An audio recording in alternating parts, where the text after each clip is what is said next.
Hello, all you witches, wizards, and magicians. This is Laura Campagna, the Wednesday Witch, here with your Leo season forecast. We made it.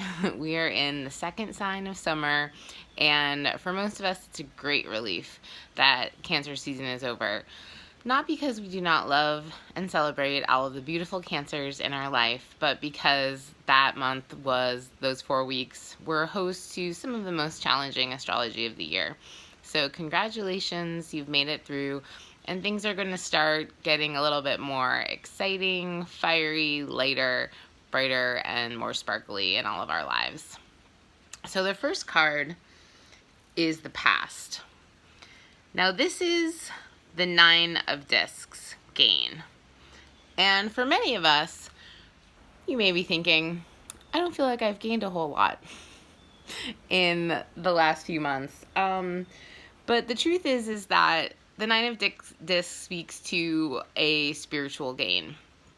So a lot of the times we think about, when there's, great windfalls in our life, that is a gain. But also when we hit up against things that are incredibly challenging and then we get insight into the nature of a situation or the healing that's required, that's also a gain. That's actually a really huge spiritual gift. So many of us have been having these kinds of challenges or confrontations and then also reaping some really profound rewards. So it's good to anchor ourselves in that as we enter Leo season. The moment that we're in right now is the Princess of Swords. So she is one of my favorite cards, representing Athena, the goddess of wisdom.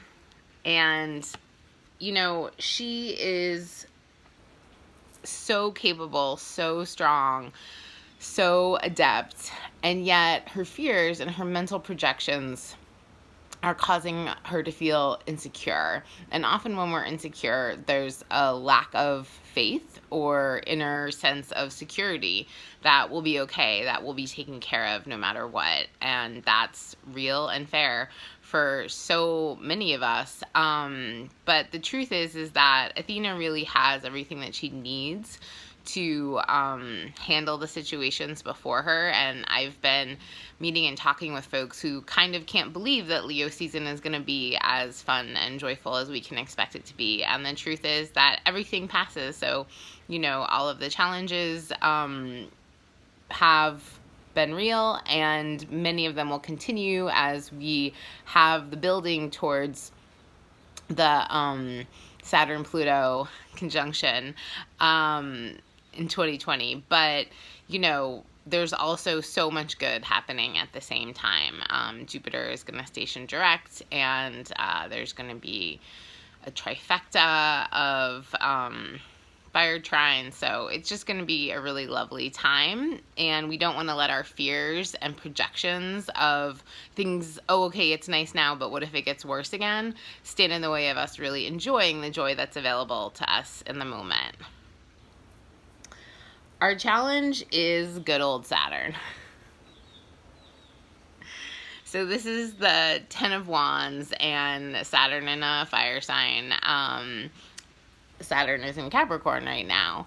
But I think for a lot of us, that kind of fundamental grounding, that heaviness of earth is causing our spirits to really confront the old things that are standing in the way of us truly shining and really living out our soul's purpose and what we came here to contribute to the world. And that's real. We have to get our house in order and so that we can show up correctly and as our best selves in the world. But the truth is that we need our spirit engaged. We need to feel revitalized and fiery and strong and inspired and excited in order to keep doing the Capricorn homework that we're all being assigned right now.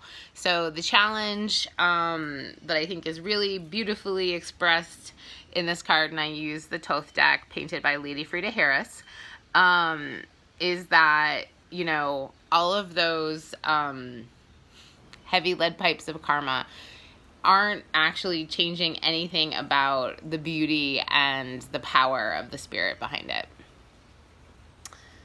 So the final outcome card is a truce.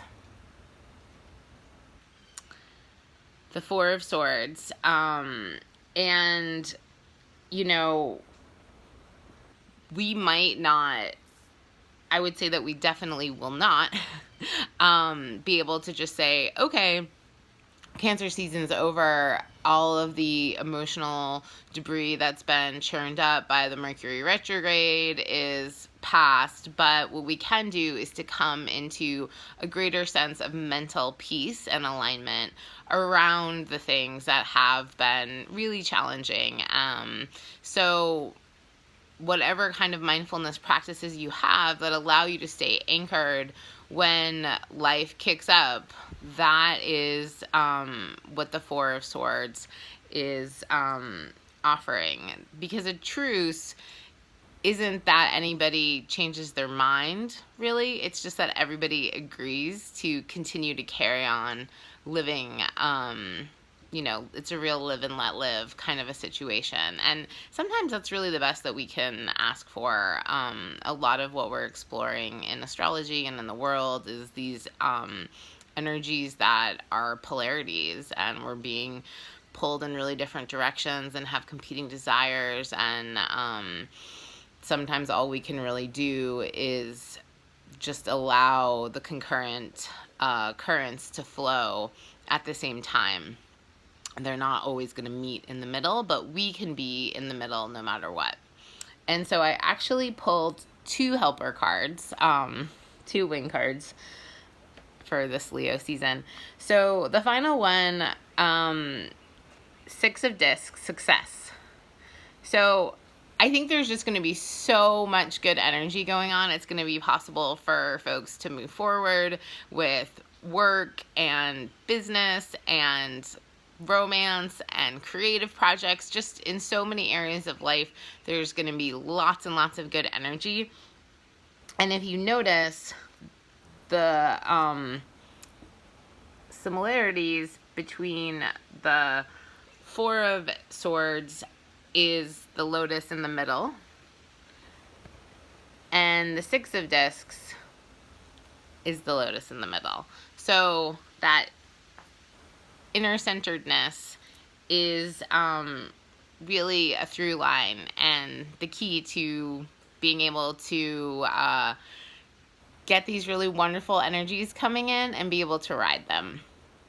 And this card is about alignment. We start out with the Nine of Discs, and we actually simplify and pare down, and we have less at the end, but they are, there's a sense of great harmony there.